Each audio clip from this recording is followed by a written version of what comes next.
what takes you so long in the bathroom? So I was like, well, I have my little routine. I go through and check all my little apps and everything. And what's really interesting is from inside of those apps, then there was some scrolling that would take place. And this distraction of several minutes, sometimes 20 or 30 minutes would go by and it was like no problem, turned into a realization that I was scrolling and distracting myself for potentially hours a day, sometimes at the dinner table, sometimes in between meetings. And these distractions started adding up. And these distractions started not only adding up for the scrolling, but I started questioning what are all the other distractions or all the other items that are tasks that I could potentially offload that I think maybe somebody else can do.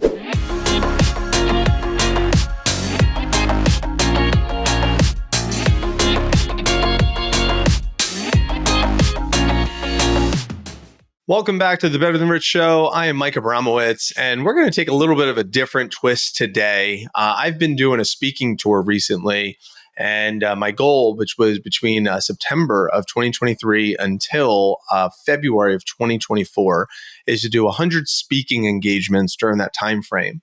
And as of the recording, I have 25 either booked ahead of me or completed. And I recently did a talk for a group of real estate professionals. And right now, the market of real estate is kind of unique. I am not a real estate professional, but I started doing some preparation for them. And I got amazing feedback from the group that I spoke to. And I figured it would be appropriate to just create content and create an episode specifically geared towards real estate professionals today with the outline that I followed for that presentation that I did. So the title of my presentation and my message that I delivered was called From Agent to Master, Elevating Real Estate with AI, Tech, and Flow-Driven Processes. Now keep in mind, they followed what is called the ninja selling process. And what I really love about the ninja selling process, it is just a blueprint. They call it a Ninja 9. And if you are familiar with the Ninja 9, great. If you're not, I'll educate you real quick. And the Ninja 9 includes number 1, gratitude. Number 2, morning routine. Number 3, personal notes. And I'll break these down here in just a moment. Number 4, customer service calls. Number 5, live interviews. Number 6, database nurturing. 7, pre-written notes or emails. 8, time blocking. And 9, daily huddles or team meetings. So expanding on each of these real estate professionals are running it like a business. And I really love that. So gratitude, reflect on aspects of life that you're grateful for, fostering this a positive start to the day. That could include breath work, could be journaling. If you're a follower of the Miracle Morning with Hal Elrod, I think it's a great, just put in some sort of savers into gratitude, along with, paired with number 2, is a morning routine. And this morning routine is engaging and consistent, energizing morning routine rituals to set a productive tone for the day. That's why I like Miracle Morning, because it's a really simple acronym, savers, that he follows. S as in silence or stillness for a meditation practice. A as in savers is affirmations. And this is confirming your commitment to yourself. So it's not like affirming, oh, I think it's going to be a beautiful day. It's like, I am a person who, I am committed to the process of, that type of affirmation. Then there's V in savers, which is visualization, visualizing you as that version of yourself. And then there's E in savers is exercise. Could you get a sweat, some sort of sweat activity going? And then there's R in savers, which is reading. Could you read a couple of pages? You could swap that for listening to an audiobook or a podcast. And then there is the S in savers, which is the final S, which is scribing, also known as journaling or writing. And just for me, that's answering questions, profound questions such as, how do I feel? How do I want to feel? What were my wins yesterday? What is my focus for today? So just doing that morning routine might be an example of a savers and a process that you could do as a real estate agent. And I should probably put a little asterisk there that this is not just for real estate agents, but this was a message I delivered for real estate professionals. And I think it's transferable for almost any industry specific to anyone who runs a business, but I do think real estate might find it most relevant. Number three is the personal notes. Can you write a handwritten note to build and strengthen professional relationships? Well, I think this is pretty simple process that you could do for if you're in any industry. Could you get in the habit? We had John Israel on the podcast, 5 gratitude notes a day. I mean, what might that do for your business? What might that do for your relationships? Being intentional with who you want to send those to. Number 4, customer service calls, proactive calls or visits to clients to offer assistance for or thanks or for follow-ups. I think about these could be a random call of awesome. This could be a check-in call. This could be just a random drop by if you have clients that are in your city. I've even done voice memos for this. And these conversations sound something like, hey, I was thinking about you. And instead of me just keeping it to myself, I figured I'd reach out. I just want to check in. How are you? How are things? Is there anything that's happening with you that I should know about? Those types of questions. Number 5 are live interviews. Conduct in-depth consultations or reviews to understand client needs and establish rapport. That is something I'm not 100% equipped with, but I think it's a great practice. Number 6, database nurturing. Update and interact with your client's database to ensure accuracy and planned communication, especially if you have a team of virtual assistants monitoring your database. I think it's important for you just to get your eyes on it and just look at it and see if there's any red flags or yellow flags or green flags. Reds being alarms, yellows being these things are in progress, green flags, these are things that are completed or already checked off. Number 7 is pre-written notes or emails. So send prepared communication for consistent contact, providing value and maintaining relationships. So this would be like content creation for your CRM, for your social media posts, especially if you have an AI-informed virtual assistant team. You can instruct them with your tone and with the calls to action, the value add that you want to give to your followers or to your clients. You could pre-write that content or pre-write those themes for that content. I think is really helpful.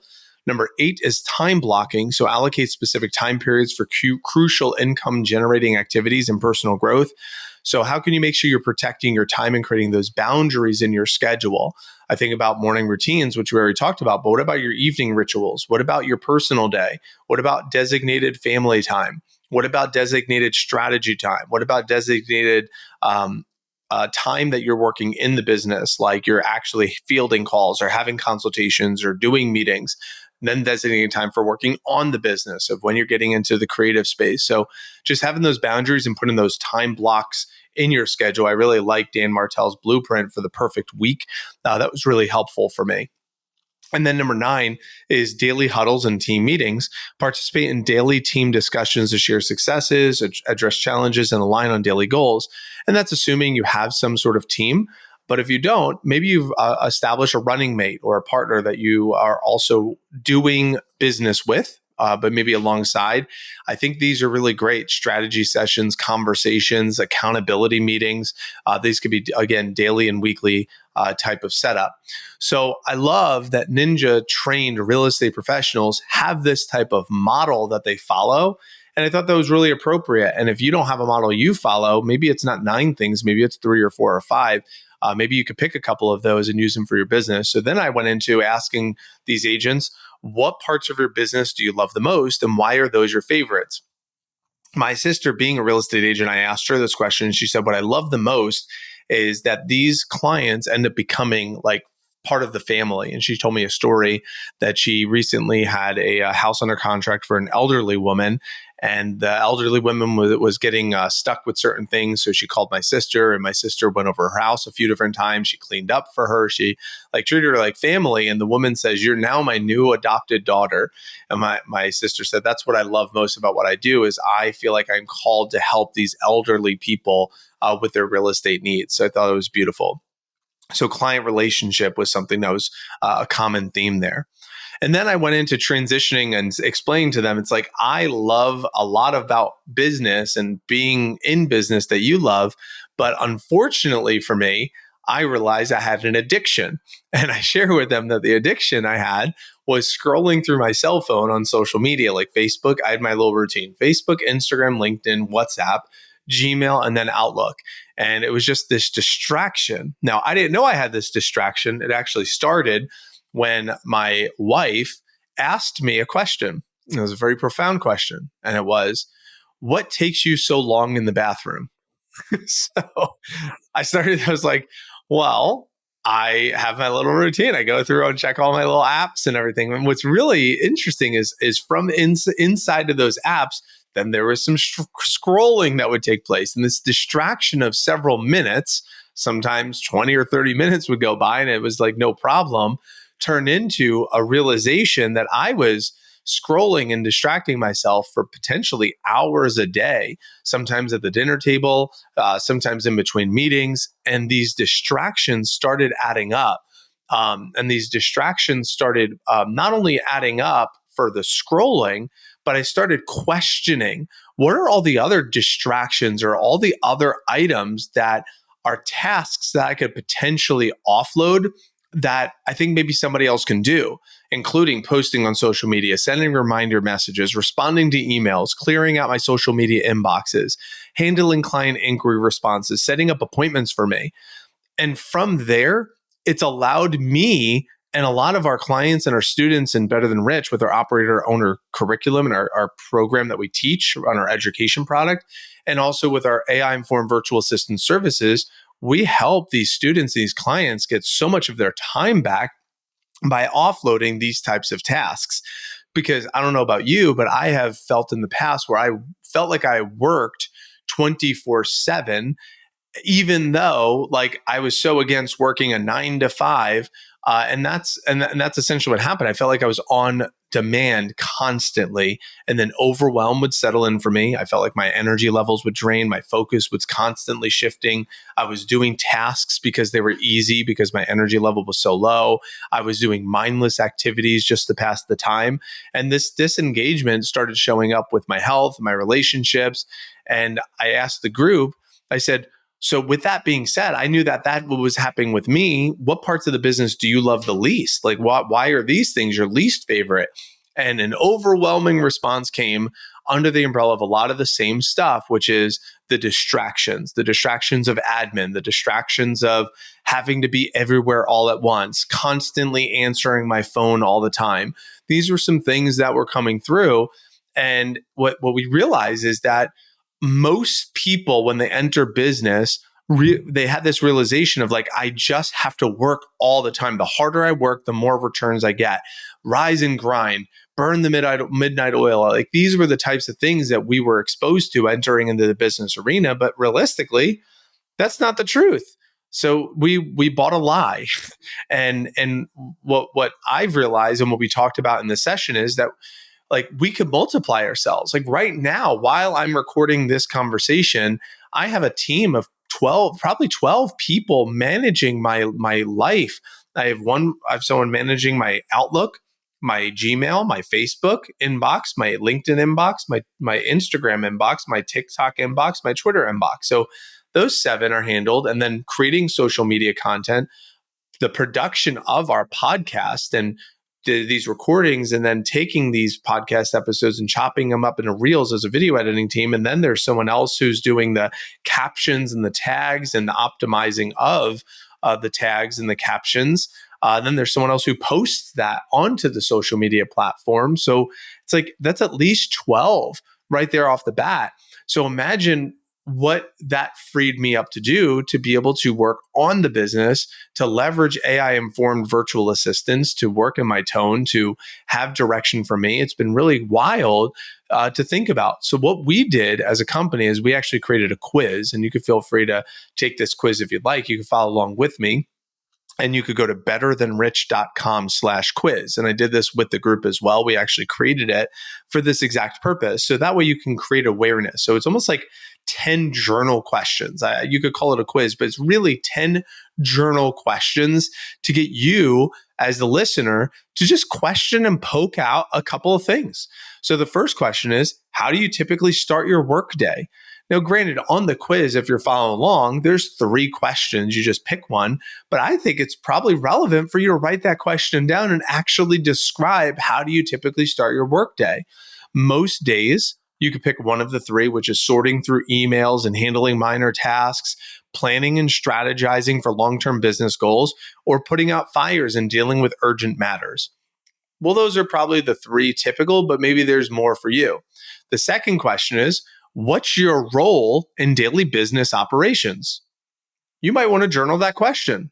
Our answers in the quiz, you could pick one of these three, which is, I'm involved in every detail, big or small, or I oversee the major projects and delegate the smaller tasks, or I'm rarely involved in the day-to-day, focusing more on the big picture.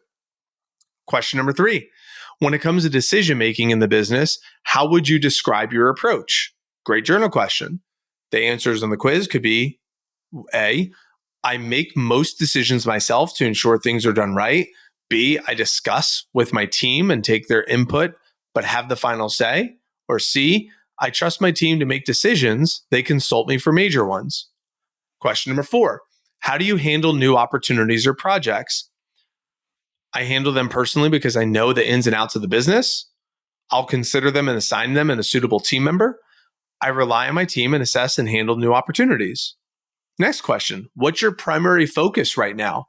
Daily operations and tasks, growing and scaling the business, visionary products and long-term strategies. And again, what's nice is when you take this quiz, it'll give you a score at the end. It'll also give you some tips and tools and workbooks and videos depending on what your score is. But just the questions alone are really thought-provoking if you allow them to be. Sometimes we don't know what to journal on. These are great journal questions. How often do you take vacations or time off? Rarely, the business can't run without me. Occasionally, but I'm always on call regularly, and I disconnect knowing my team has things under control. How would you describe your team's role? They execute tasks, but I oversee and manage most things. They manage their areas, but major decisions come through me. They operate autonomously and contribute significantly to strategy. What happens when you're sick or unavailable? The business struggles or halts. Things slow down, but they don't stop. Business runs as usual with minimal hiccups. Last 2, how do you handle business finances? I manage them myself and make all the financial decisions. I have an overview, but consult with a financial advisor or CFO. My finance team handles it, providing me with regular reports. And then the last one is, where do you see yourself in business in 5 years? Still handling daily operations and hoping for steady growth? Potentially having more team members and maybe a manager or two, fully operational without my daily input, with a strong leadership team in place. These 10 questions are fantastic. And again, if you want to take the quiz, go to betterthanrich.com/quiz. You can take the quiz. It'll give you a score and it'll tell you what type of business professional you are. It'll give you a couple of tips and PDFs and workbooks for you to consider on how you can go from where you are to where you want to go, and give you some tools to help you with your toolbox. But if you're a grinder, it'll give you some understanding of who the grinder is. If you're a manager or if you're a visionary or an owner, it's really cool. I love that we are doing and we're having these conversations with real estate professionals because the market changes all the time. And again, this isn't just for real estate professionals, but for this audience specifically. What I was able to witness, COVID hits 2020. It's like, oh my God, everyone's going into real estate to become an agent because the market's booming, everyone's in there. And then we're like 2023, 3 years later, it's like, oh my God, I got to find something else. Things are really slow. What I'm realizing is that people, no matter what industry it is, a lot of people just want to find that get rich quick. Oh, there's money there. Let me go to it. Where some people are like, let me just spot the trends and try to get there fast. Other people want to build a systematic approach on how they want to operate their business that's sustainable regardless of the economy, regardless of the circumstances, regardless of the situations, because they understand that the market will tell you the truth. What is the truth? They will pay you based on what types of problems you can solve for them. If the larger the problem you can solve for them, the more money they're willing to pay you for that, for solving that problem. And a friend of mine, Peter Voog, said, when the economy shifts, he said, money doesn't dissipate. It doesn't just go away. It just changes hands. So if you're in an industry where it's slowing down and people aren't spending as much money, well, the question is, it's not like they don't have it anymore. It's who does have it? where did the money go? It's exchanging hands. It's staying somewhere. It's moving somewhere. So how could we be in touch with where those dollars are? I don't want to digress too much on that. But so then we went into, in this workshop, we transitioned to our 3 epiphanies. And what I'm thinking is I'll hit on these right now quickly. But I think I feel compelled to share and record a couple of shorter episodes for you, diving into these epiphanies separately. And I think that that will be a little bit more value add for you. And that way we can keep these episodes a little bit more tight.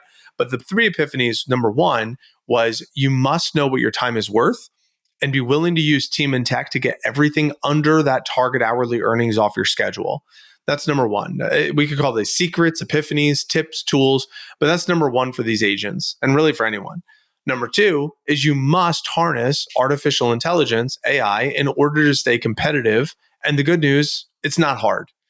And then number 3 is you'll never be able to truly let your business run on its own if you don't design processes that are duplicatable. So we took those 3 tips, secrets, epiphanies, we broke them down. We really narrowed them down to the simplest form. They workshopped some of these, and then from there, it was really fun to see a lot of the ahas and a lot of the breakthroughs that some of these individuals had. I felt compelled to record this for you and capture this for you today, because whether you're a real estate professional or not, having some sort of guideline, whether that's like the Ninja 9 or something that you can use as a playbook to help you craft your day, for you to have an awareness of how many distractions are showing up for you right now, for you to have an awareness of these 10 questions of what type of professional are you? How do you go about your day? How do you think about your business? I think that's appropriate. And then also these tips about knowing your time's worth and leveraging team and tech and leveraging AI and building out simple design principles that we'll get into in future episodes. This is what's top of mind for me. This is what I'm speaking about on this tour that I'm doing, whether it be a guest on other people's podcasts or speaking to their intimate groups and their communities. I've been interviewed on Facebook Live doing Facebook Live conversations, but this is what's top of mind for me right now. And I hope it's top of mind for you right now as well. So I wanted to bring that to you today. So I encourage you to take the quiz, betterthanrich.com/quiz. And if you want to stay in touch, hit us up in our Facebook group. And it's on Facebook. It's Automate, Delegate, Systemize is the group. It's also facebook.com/the Better Than Rich Show. If you go to that Facebook group, I would love for you to share your results from that quiz. I would love for you to let us know what your score is. What are you, a grinder or a manager or a visionary owner? I would love to hear more about that and continue the conversation with you inside of our community. Last time I checked, there was over 1,300 members in that group, and we would love to have 1,301 or more members in that group if you'd like to join us there and have the conversation there. So until next time, as always, leave today better than you found it, and we'll see you in the next episode. Take care.